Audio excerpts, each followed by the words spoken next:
The storm had been brewing over the Surrey countryside for 3 days, a brooding accumulation of bruised purple clouds that mirrored the unease settling in Nathan Crawford's gut.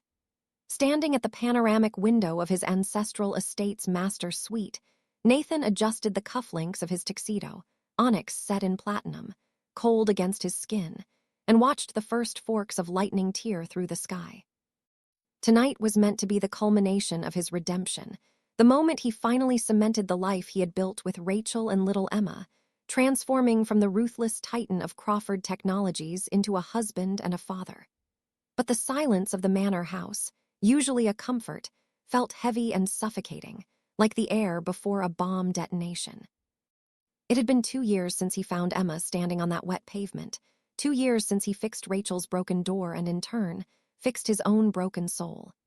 Yet, as he looked at his reflection in the darkened glass, he didn't see a groom.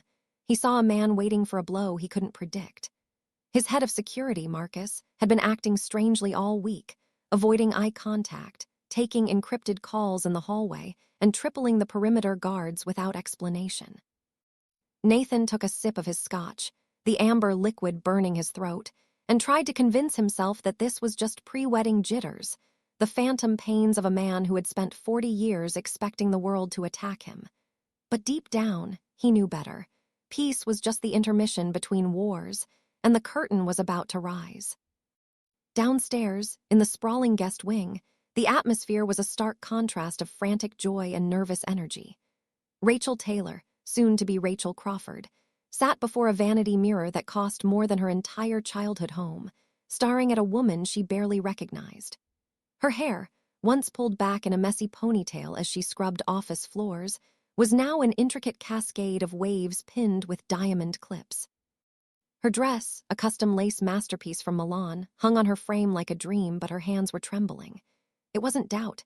She loved Nathan with a ferocity that scared her, but a lingering shadow of her past. She picked up a framed photo of Emma, taken just last week, laughing in the estate's rose garden. They were safe now. Derek, her abusive ex-husband, had vanished into the abyss of his own making, silenced by restraining orders and Nathan's formidable legal team. Or so she thought. A knock at the door made her jump. It was Emma, looking like a cherub in her flower girl dress, holding a small, crumpled piece of paper. "Mummy," she whispered, her blue eyes wide. "A man outside gave me this. He said it's a present for Daddy Nathan." Rachel frowned, taking the note. It wasn't in an envelope. It was a single playing card, the King of Hearts, with the eyes scratched out in black ink. A chill violently gripped Rachel's spine. She asked Emma where the man was, but the child simply pointed towards the chaotic bustle of the catering staff loading in through the service entrance. Rachel crushed the card in her hand, her heart hammering against her ribs. She decided not to show Nathan. She wouldn't ruin their day with a prank from a jealous business rival. She threw the card into the bin, unaware she had just discarded the first warning shot of a massacre. Meanwhile, in the subterranean server room of the estate, the situation was rapidly spiraling out of control. Marcus, usually the picture of stoic calm, was sweating as he typed furiously across 3 different terminals. The red lights of the server racks blinked in an aggressive rhythm, signaling a critical breach. Come on, trace it," Marcus hissed to himself. 10 minutes ago, the estate's biometric firewall had been bypassed. Not hacked, bypassed. Someone had used a master key code, a code that hadn't existed for 5 years.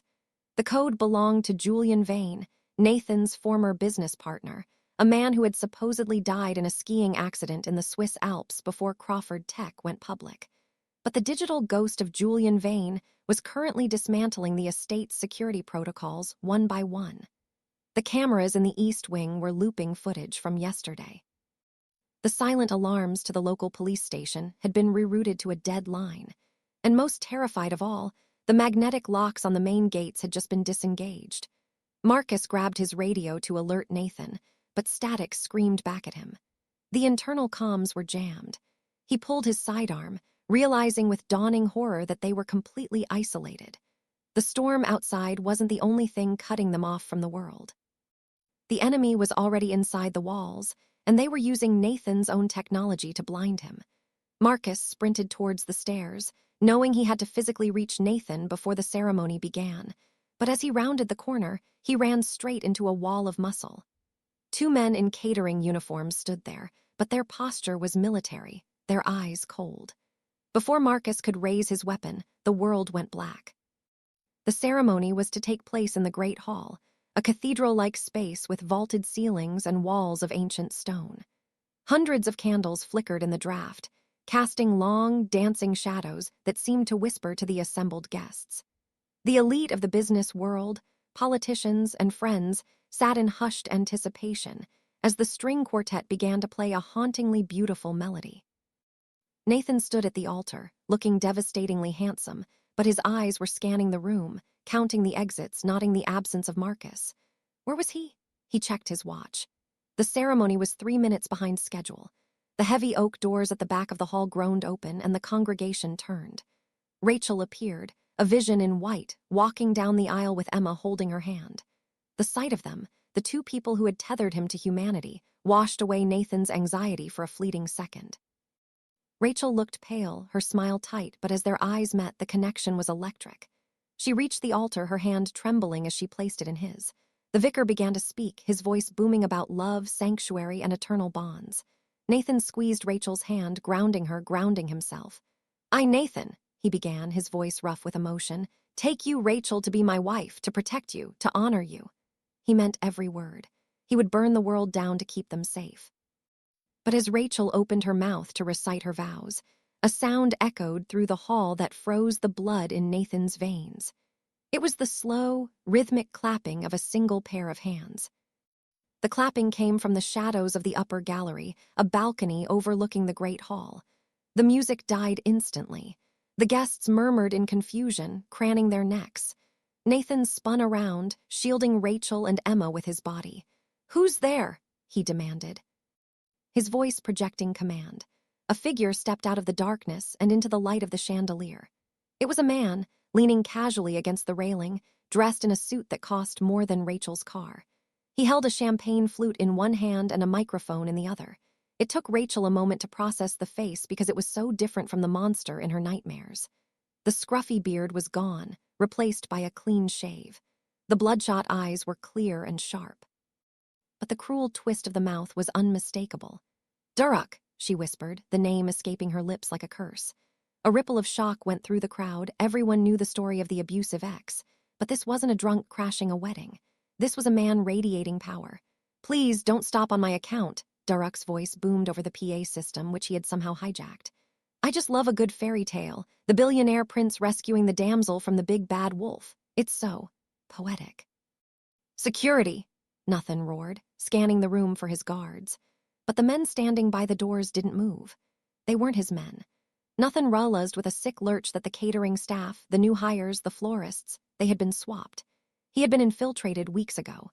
Durrock laughed, a dry, humorless sound as he began to descend the spiral staircase, flanked by two men in dark suits carrying briefcases and two uniformed police officers who looked grim-faced and official.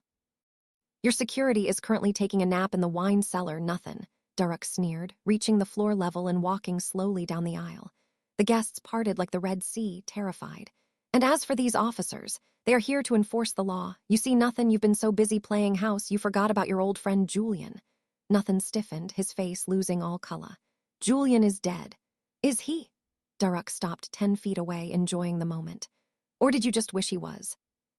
"Julian survived, Nathan, and he's been very generous. He funded my rehabilitation. He hired the best lawyers in London, and he gave me the evidence of how you built your empire on stolen code and corporate espionage." Durrock motioned to the lawyers, who handed a thick stack of documents to the police officers. "But that's boring white-collar crime.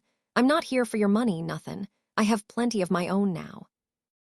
Durrock's eyes shifted, locking onto Emma, who was burying her face in Nathan's tuxedo jacket, sobbing quietly. The look on Durrock's face wasn't love, it was possession. "I'm here for my daughter," Rachel screamed, a raw, visceral sound that echoed off the stone walls.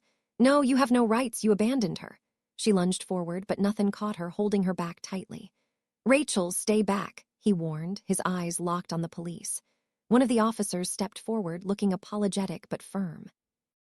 "Mr. Crawford, Mrs. Taylor," the officer said, holding up a court order stamped with the High Court seal. "We have an emergency custody order issued an hour ago. In light of the impending indictment against Mr. Crawford for fraud and racketeering, and Mrs. Taylor's residence in a home funded by criminal proceeds, the court has deemed this environment unsafe. Temporary full custody has been awarded to the biological father, Mr. Durrock Taylor. The words hung in the air like toxic smoke. It was a must-struck. They hadn't just come to fight, they had come to legally dismantle Nothin's ability to protect them. If Nothin fought the police, he would be arrested for assaulting an officer, and Rachel would be left alone. If he did nothing, they took Emma. "This is a setup," Nothin growled, his voice low and dangerous.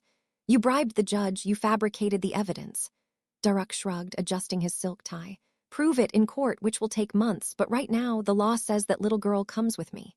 Durrock stepped forward, reaching out a hand. "Come here, Emma, Daddy's got a big house now, lots of toys, no more scary shouting." Emma recoiled, screaming, "No, I want Daddy Nothin, go away." The rejection made Durrock's mask slip for a split second, revealing the violence underneath, but he recovered quickly. "She's confused," Durrock said to the officers. "Parental alienation, another crime for the list." He nodded to the officers. "Retrieve my daughter, now." The officers hesitated, looking at Nothin's furious stance. "Sir," the officer warned Nothin, "step aside. Do not make this a criminal matter. If you resist, we will arrest you, and your wife will be detained for obstruction." Nothin looked at Rachel. She was weeping, shaking her head, her eyes begging him to do something, anything. But Nothin, the master strategist, saw the checkmate. If he fought, they both went to jail, and Emma would be alone with Durrock forever. He had to play the long game.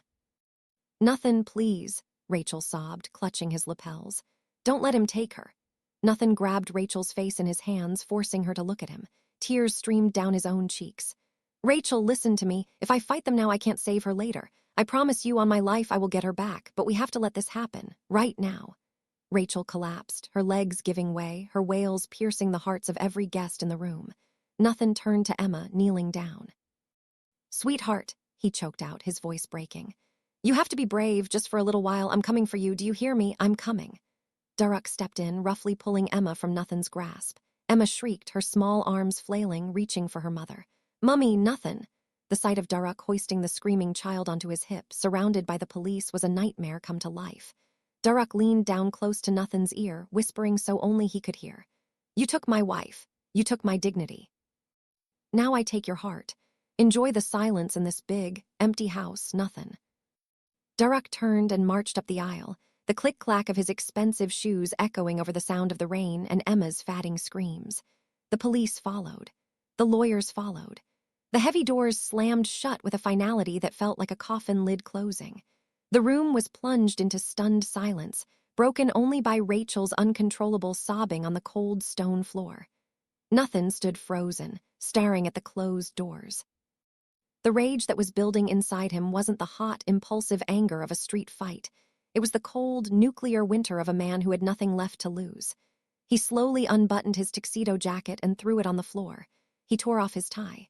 He turned to the stunned congregation, his face a mask of terrifying calm. "Everyone out," he said quietly. Nobody moved. "Get out," he roared, the sound vibrating through the hall. The guests scrambled, fleeing the terrified groom. Nothin dropped to his knees beside Rachel, pulling her into his arms. She was hyperventilating, chanting Emma's name. "He has her, Nathan, he has her." Nathan held her tight, his eyes staring blankly at the altar. "Not for long," he whispered. The doors to the side of the altar burst open, and Marcus stumbled in, bleeding from a head wound, holding a tablet. "Nathan," Marcus wheezed, They locked me out, the system. It's Julian, it's definitely Julian." Nathan looked up at his injured friend. The businessman was gone. The loving father was gone. In their place sat the man who had built an empire from the dirt up. "Marcus," Nathan said, his voice void of humanity. "Initiate the scorched earth protocol. Liquidate the assets. I want every private investigator, every mercenary, and every hacker on the payroll within the hour." Rachel looked up, seeing the darkness in his eyes. "What are you going to do?" she whispered. Nathan stood up, helping her to her feet. He wiped a tear from her cheek with a thumb that was now steady. "I tried to be a good man, Rachel. I tried to do it the right way." He looked at the doors where Derek had taken his daughter. "But if they want a villain, I'll show them a villain. We aren't going to court, Rachel. We're going to war." Please, if you enjoyed this emotional roller coaster, hit that asterisk like asterisk button. It really helps us create more of these long-form stories. And if you haven't already, subscribe and ring that bell.